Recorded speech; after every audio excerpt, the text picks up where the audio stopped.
Alright guys, welcome back to another Raid Shadow Legends video. It's Ali Plays, and today we're going to be doing a champion overview. We got a lot of Veil champions released, so I'm going to be going over them. Just a quick skim of the champions, seeing which ones are good, which ones are not good.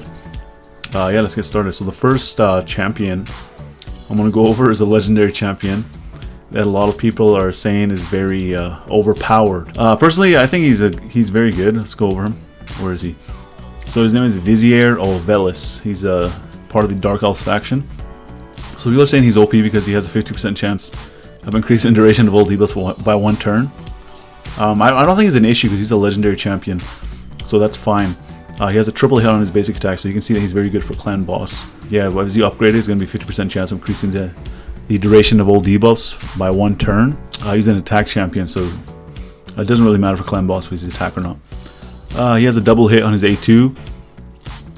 There's basically a 75% chance of placing heal reduction 100%, but we don't need that for clan boss. So he has a decreased attack. What we're looking at, block buff and heal reduction on his A2, and it's a double hit, as I said earlier. Vizier of Poisons. Vizier does not have poisons in his kit, but he can spread debuffs. He has debuff spread, and he has a perfect veil. So he has his ability applies a debuff spread effect, taking 2 random debuffs from the target and placing them on all enemies. So this is not going to be viable for clan boss, but it should be viable in dungeons and PvP places like that. And then he also has perfect veil. He places a perfect veil on himself for 3 turns if the target is under 2 or more debuffs. So if you're running this in clan boss, like for me, I'm seeing him as a clan boss champion. I don't know about you guys. So if you're running him in clan boss, you can basically nullify the stun, because you can just put perfect veil on yourself at the right time. You can time it because it's going to be a 4-turn cooldown, and then you can just nullify the stun. So that's very good. And then he has a passive ability. He places a perfect veil on himself for 2 turns at the start of each round. So that's going to be only in 1 round, but if you're running him in dungeons, let's say dragons 20, things like that, beating him each round, he's going to be under perfect veil. So that's really good. He can't be targeted. And he also has increased ally attacking in dungeons by 34%. So he's a very good dungeon character, what it looks like, as well as clan boss. And PvP, he might be good in PvP as well, because he's an attack champion. I mean, he doesn't have an AoE. That's the only issue that I see with PvP. But you can screw the other team over with block buffs and decrease attack and heal reduction, so that's good. Alright, I think we spent too much time on this guy.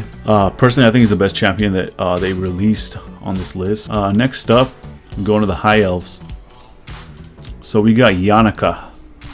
She's a spirit attack champion. So her basic attack, she attacks one enemy, then attacks another random enemy. So that's basically a double hit. And each has a 50% chance of placing a leech debuff for 2 turns. So leech, she has leech on her basic ability, which is stupid because I'm saying stupid. Yeah, it's stupid because Foley does not have leech on his basic. Like, if you look further, as I go through the list, there's going to be another champion that's not even a legendary that has leech on her basic attack. I guess it's just like I don't know if it's power creep or something like that. Her A2 has a 75% chance of placing a veil, perfect veil on herself for 2 turns if the attack is critical. She has an AoE that decreases the max HP by 25% of the damage inflicted. I don't really like the decreasing of max HP, but that should be okay for Spider's Den. It's on a 4-turn cooldown when upgraded. She can increase spirit ally attack in all battles by 36%. She's got 1487 attack, which is okay because I've seen a lot of good attack champions that have 1500, so she's a little bit below them. So yeah, she also has 10 accuracy built in, which is level 60. Yeah, let's move on to the next champion. So we're moving on to Demonspawn. So Demonspawn, I have this guy, Candrafon, I think that's how you pronounce it. So this guy's pretty cool. For me, I think he looks really cool. His A1, he places an extra hit if the target is under an increased attack buff. So he looks like a PvP champion. He has an AoE that grants an extra turn and resets his cooldown on the hunt if this attack kills an enemy. So it's good that he has an AoE. It's going to be a 3-turn cooldown. This guy has 1500 attack, so this guy's been doing a lot of damage. Yeah, this guy's going to be very good for PvP if you can get him. See, on the hunt right here, she places a perfect veil buff and 50% increased attack on himself for 2 turns. And then perfect veil synergizes with his passive ability from the shadows. So damage increases by 40% while attacking under a veil or perfect veil buff. And he also increased ally attack in the arena by 33%. So this guy is going to be a very good arena champion. Let's move on to the Sacred Order. So now we're doing epic champions. There was 3 legendaries that were released. Where's the Sacred Order? The only disappointing thing is they didn't release any dwarves. Because they did tease a dwarf faction, they released a dwarf faction, and they were underwhelming. So we got Mistress of Hymns. So she is a support unit that heals when she attacks. So she can, on her basic attack, she heals the ally with the lowest HP by 15% of the damage inflicted. And then again, she attacks an enemy and she plays a continuous heal buff on the ally, 2 allies with the lowest HP for 2 turns if the attack is critical. I don't really like champions that are supports that need to attack in order to heal. Usually their heal is not as potent because they don't really scale well with attack. I like that she has a revive on her A3. It's a 5-turn cooldown if you max it out. She revives 2 random allies with 50% HP and places the veil buff on them for 1 turn. So she basically protects them, but you can't protect people from AoEs, that's the only issue. Her order skill, she increases ally defense in all battles by 25%. So she's like a little subpar to me, because I don't like that she heals based on her attack. That's my only issue. Like if you build her for attack, she should have some big heals, but she's not going to scale well because she's support, as I stated earlier. So let's go on to the next champion release, Bannerlords. You can't even guess which one it is because they all look alike. Right here, Seneschal. I think that's how you pronounce it. Seneschal. Yeah. So he's a force type champion. He attacks an enemy, has a 30% chance of placing a leech debuff for 2 turns, and that can be a 40% chance. So over here, as I said before, that Foley on one of his A2, he has leech. This guy has on his basic attack. He plays a perfect veil buff and a 15% continuous heal buff on an ally for 2 turns. And he also places a counterattack buff on himself for 2 turns. And has a 60% chance of placing a provoke debuff on all enemies for 1 turn. So I really think this guy is okay. Like he's probably like he's probably the middle of the pack for these releases. Alright, let's move on to the Undead Hordes. So we have Corpse Collector here. She looks familiar for some reason. Who does she look like? She looks like, I think she looks like a Banshee, right? No, I don't know who she looks like. You guys let me know down in the comment section. I forgot which champion she looks like. Well, she does look familiar. So her basic attack also has a leech. As I said, all these champions are getting a leech on basic attacks. And she has an AoE that has a 75% chance of placing a heal reduction, 100% heal reduction, and 50% decrease attack debuff on all enemies for 2 turns. And she has her A3s, attacks 3 times at random. Each hit has a 75% chance of placing 5% poison debuff for 2 turns. She places a veil buff on herself for 1 turn. So this is basically like a 100% chance. Each hit has a 100% chance if you max it out, placing a 5% poison debuff for 2 turns. So that's 3 poisons right there on a 4-turn cooldown when maxed out. She also has leech. So these 2 moves look pretty good for clan boss. And she can increase ally accuracy in the arena by 40. So she is also viable in arena, it looks like. So she looks like a pretty good support champion. Let's move on to Demonspawn. So in Demonspawn we have Infernal Baroness. So when I was looking at this, I had issues with Infernal Baroness because I was looking at her kit before I looked at what type she was. She was defense based. So I was looking at her kit. Her damage is based on attack, so that's the issue right there. She has an AoE that heals the ally with the lowest HP by 5% of the damage inflicted, and damage is based on attack, so she's not going to be doing too much damage. So her heal, I mean, she does have a constant heal, that's good, but her heal is not going to be that big. She has another AoE that has a 50% chance of placing a 50% decrease attack debuff on all enemies for 2 turns. That should be useful, I think it's in dungeons, Spider's Den, places like that. And she can place a perfect veil buff on an ally for 3 turns. So I was kind of disappointed in this.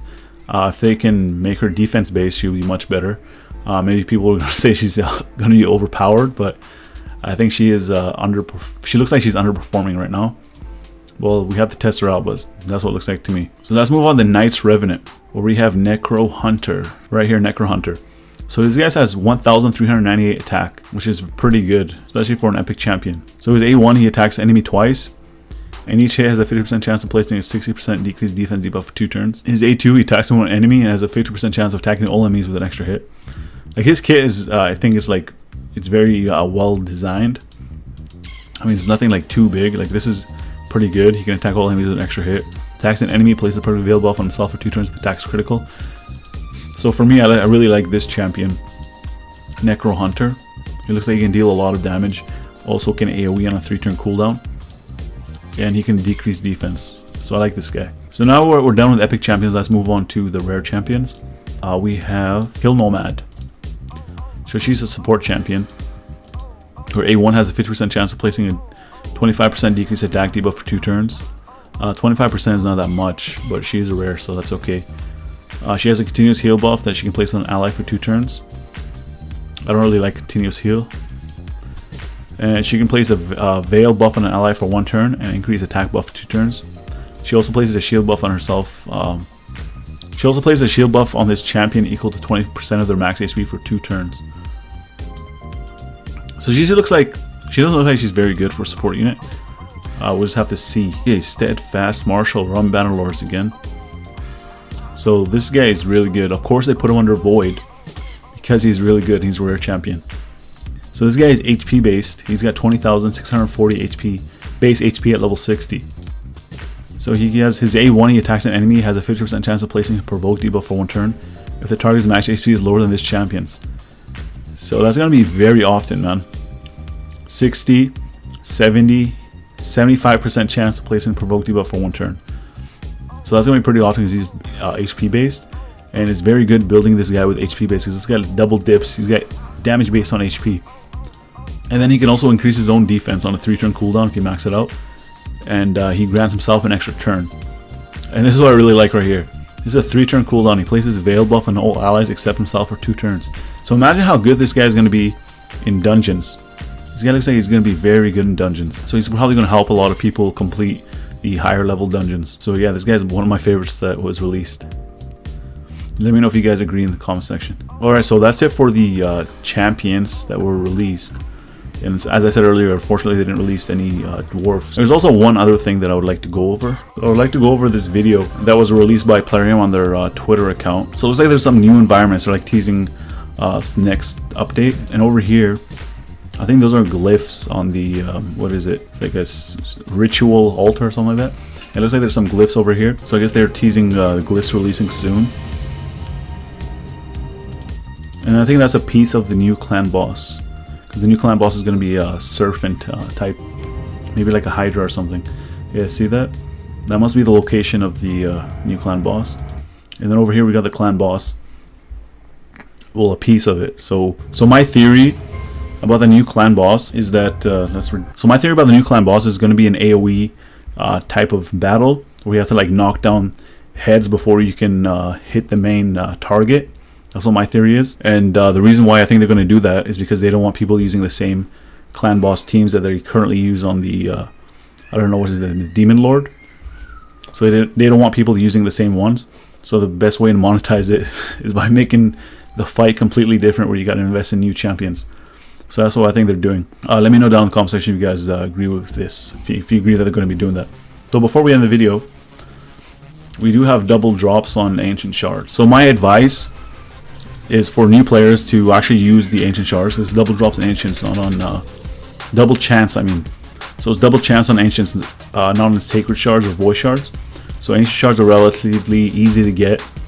So if you guys are new to the game, I would actually summon on the Ancient Shards. You can get yourself an epic champion, maybe even a legendary. 16% chance. I've seen a lot of people pull a lot of epic. So if you're mid-game and you don't have enough good champions, I would suggest you pull as well. And if you're late game, it's all up to you. So for me, I'm actually gonna do 14 summons. So we'll do four summons first, and then 10. So we got a rare anointed.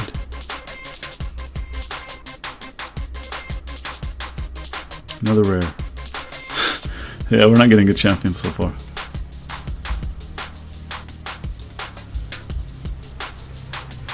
Okay, one more and then we'll do multi. Okay, so they're all very, very bad champions. Well, not very bad, but they're not champions that I need. So let's do a multi now. So rare, Gallic, Magister, Slayer, Valerie, Spirit Host, one epic, Basilisk, Berserker, Acolyte, Templar, and Grappler. So when I did pull some earlier, I did get Doom Priest. That's some of my champions. So I got a Dark Aethel that I used to skill up my own Dark Aethel. Well, my first Dark Aethel. And then I pulled, yeah, so I pulled Doom Priest. I pulled Jotun. I don't know how to pronounce his name. He has HP burn.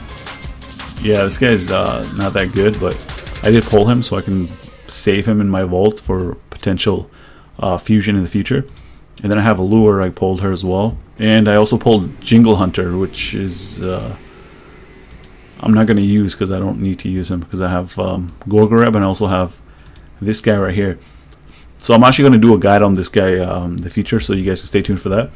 And that's it for the video. If you guys enjoy the video, make sure you guys drop a like. And if you guys are new to the channel and you like what you see, and if you're first time watching me, make sure to subscribe. And while you're at it, make sure you guys hit that bell icon to let YouTube know you want to stay updated on all my latest content.